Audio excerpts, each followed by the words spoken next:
term. Joining me now is Democratic Congressman Raja Krishnamoorthi of Illinois. He serves on the Oversight and Intelligence Committee. Congressman, always a pleasure. Thank you very much for joining us. Thank you, Eamon.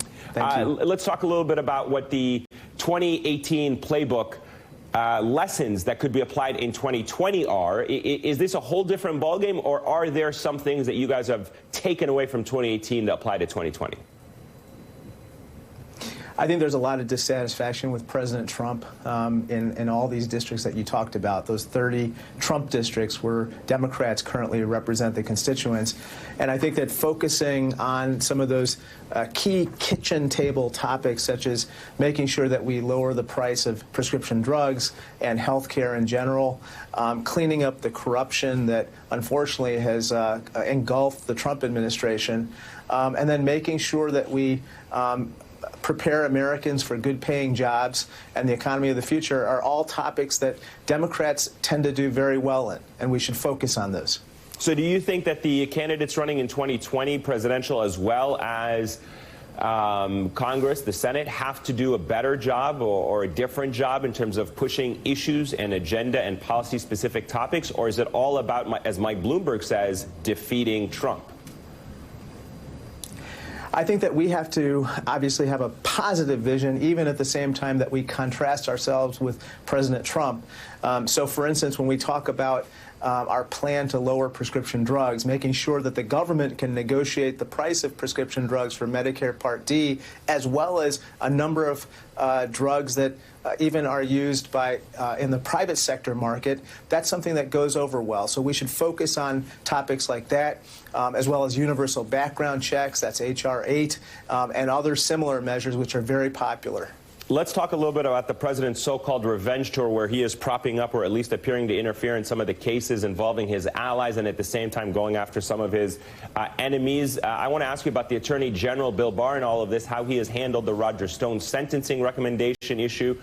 He is scheduled to testify before the Judiciary Committee next month. Should he also be called to appear before the Oversight Committee? And if so, what do you want to hear from him? I don't want to get in front of Chairwoman Maloney on this, but certainly when he comes before Congress next month, he's going to be asked a lot of questions about, for instance, the Roger Stone sentencing, but also his plan to put almost a second line of prosecutors micromanaging or questioning the decisions of frontline prosecutors in the Michael Flynn case, why he set up a secret or a back channel or corridor for receiving Rudy Giuliani's investigation information about Joe Biden and Hunter Biden and so forth. I think the general gist of the sentiment that I'm hearing is, Attorney General Barr appears to be politicizing the Department of Justice, and that is a grave danger to our system of justice. Congressman, let me switch gears for a moment and get your thoughts on some developments overseas. There are some reports that there have been peace talks with the Taliban in the United States that are going to produce some kind of result. The Taliban leaders say they've agreed to sign a peace deal by the end of the month, a key step in what could lead to the ultimate withdrawal of U.S. troops in Afghanistan. Where do you stand on this deal? It all depends. Is it going to be a hasty retreat similar to what the Trump administration staged in northern Syria, where we may be endangering our national security because of it? Or is it a well-thought-out plan that basically leaves us in a better place than where we started? I think Americans want to withdraw from Afghanistan. I mean, we've been there for more than 18 years. Enough is enough. But on the other hand, one of the key sticking points in the negotiations, from what I understand, is that, has the Taliban decided to sever its ties from terrorists and violent extremist groups, or will it remain affiliated with them? And will Afghanistan then be a launching pad for terrorist strikes in the future, similar to what happened in 2001 with Osama bin Laden? I think those are the key questions right now. And finally, sir, I know before you go, early voting already starting in the state in some parts of Illinois, although the primary is still a month away. Are you ready to make an endorsement? If so, do you want to share with us?